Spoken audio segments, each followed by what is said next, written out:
I want to talk about investing today, and you're not ready to invest if we're going to go over these items today. So, I'm Bill Faith. Welcome to the STR Unfiltered podcast brought to you by Market My STR. I'm excited to have you here listening today. I want to talk about being prepared to invest. Number one, and a lot of people, there's not a lot of talk about this, on social media and in the coaching stuff that I see. Number one, you need to make sure that you have plenty of money. So what I mean by that is after you make your investment, if you have $300,000 and that's all the cash that you have, that could be everything in your 401k, your bank accounts, whatever, and you're going to invest 200,000 to purchase $1 million property on 20% down, and you're going to put 50,000 into the property, that only leaves you with $50,000. That's not a lot of money, and that's probably not going to cover your carry costs, and it's most likely not going to cover your personal carry costs or your personal budget at home as well. So I want you need to get your finances straight. And what I mean by that is number one, you need to know what's your personal budget at home. Is it $5,000 a month? Is it $10,000 a month? Is it $20,000 a month? And that can be for your personal mortgage, your car payments, college loans, whatever that is. What's your hard carry costs at home? Then number two, as we're moving forward, we need to make sure that we understand when we go buy a property that we need to budget for the post-close cash investment as well. If you're not an experienced investor, if you're not highly bankable, it's going to be very challenging for you unless you're just getting an absolutely smoking deal to where there's enough equity in the property, which are few and far between today, to be able to factor in your post-renovation costs into your financing. So on a single family home, that's challenging for anybody. You typically need to get into multifamily and have the income approach to be able to roll that in. But some of us have been able to I've been able to get it done a few times in multifamily funding. With that being said, one of the things that I think is super important is you have your personal finances set. You have, how much you're going to invest. You really need to set the budget, total cash, not only the dollar amount to close. Let's say it's a $500,000 property. It's going to cost you $100,000.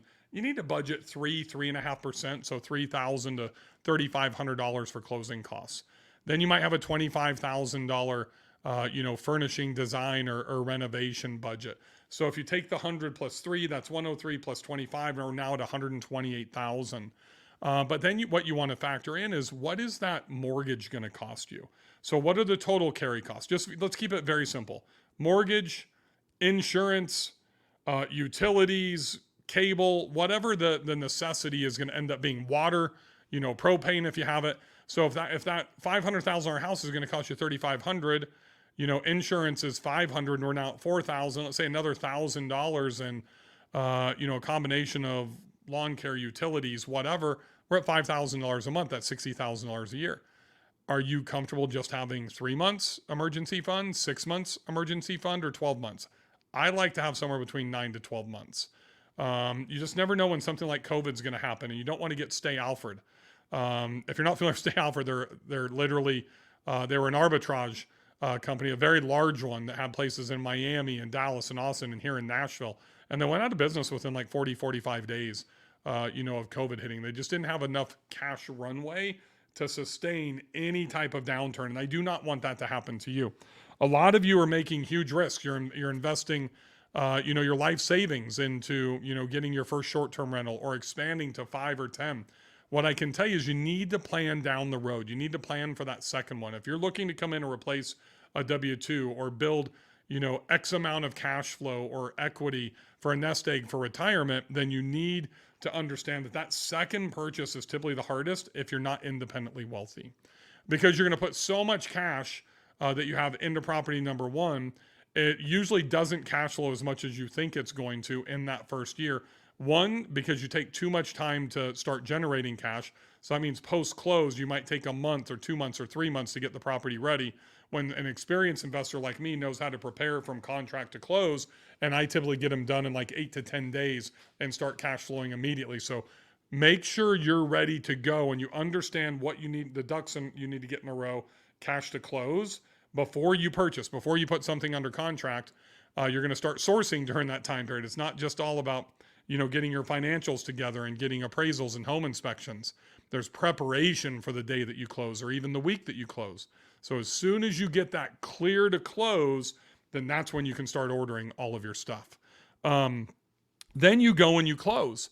Now the clock's ticking every single day. If that's costing you $5,000 a month in your carry costs, and I'm not real smart, so I've got my handy dandy calculator here. 5,000 divided by 30 is $166.66. So if that takes you 166.66 times 21 days, 3 weeks, that costs you $3,500. People don't factor that into their pro formas on what they're looking at from an operational cost for year number one, the first 12 months, which starts from the date that you close. And they don't budget that to suck that out of their profitability. They don't budget that in their cash on cash. These are all things that we need to factor in before you're ready to purchase. The next thing is how do you evaluate properties? Do you know how to run a pro forma? Do you have access to a legit pro forma? Look, there's a lot of bullshit calculators that are available, and all they are should just be for, very remedial basic purposes. You should not be making a $500,000 to $1 or $2 or $3 million investment based off of these pro formas. The pro forma that we teach in our accelerator, the Super Team Accelerator program, that I use in my mastermind, that I use in the Super Team War Room, which is the best of the best, the highest end investors in our space, has like 13 pages to it. 13 pages, right? So we're running multiple scenarios, multiple forecasts, multiple interest rates, multiple terms, multiple revenue projections. We're looking at construction loans, interest-only periods, all of these types of things to see where the investment's going to work the best. We're not just going to a bank and they're telling us, okay, 20% down, $500,000, $100,000, $103,000 to close, and we'll amortize you over 20 years. It's not that simple. We want to run all of the scenarios available to us. We need to call utility companies. We need to request from sellers, past statements so we can get a real representation of what we're investing into. Then I'm going to overestimate expenses by 10%. I'm going to underestimate revenue by 10%. That gives me a 20% delta right in the middle. That's my security blanket, is having that delta. That's something that's super important to me because I do not want to make a bad deal. If you can nail all of these things, have your personal finances ready to go, understand what your personal budget is and your carry costs are, make sure you have enough cash for 6 months to 12 months to be able to support yourself. I think personally you should have 12 months. Then look at what your total investment budget's going to be. What percentage of your total, cash on hand are you willing to invest to buy a property and to rehab or redesign it? Then number two is you need to learn how to evaluate a property with the pro formas, with the right tools. I use STR Insights and AirDNA to get my data. I'm running a good, better, and best, at least 3 renditions through those, through the MacDaddy Performa. Then you need to have your personal financial statement ready to go. You need to have 3 years tax returns ready to go. If you're going to a new bank, which I highly recommend, when you're going to buy a new property, typically you want to go to a commercial. If you want to do a commercial loan, go to the bank in that city, that market. They know that market. It's going to be easier for them to understand. And a lot of banks don't want to travel. They don't want to own your house in another state or 7-hour drive away by any means. So it's a little bit harder to get funded from them. These are the things that you want to know before you get into that investment side. So that's kind of the financial package that you'll want to deliver, and have it ready before you go in and talk to the bank. The contract, the AirDNA or STR Insights numbers showing what it would do in a good, better, best scenario. I typically use 75%, 90%, and then my own percentage, which is above 90%. And I'll create it like a P&L to where I have all the expenses with it.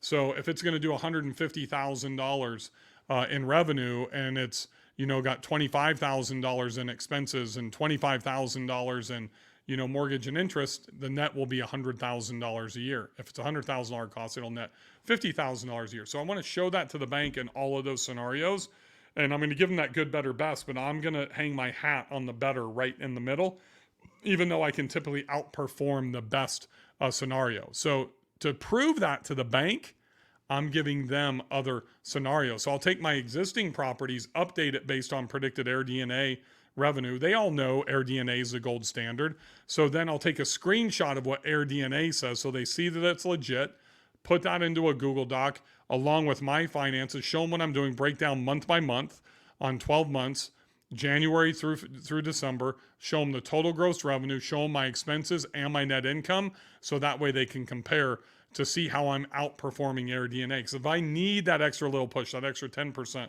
to be able to qualify, that extra 15%, they're going to be more likely to do that if they see my examples and my history. Those are the things that you need to put together if you really want to evaluate properties correctly. The last thing is your mindset, right? And here's what I mean. Now is a great time to invest.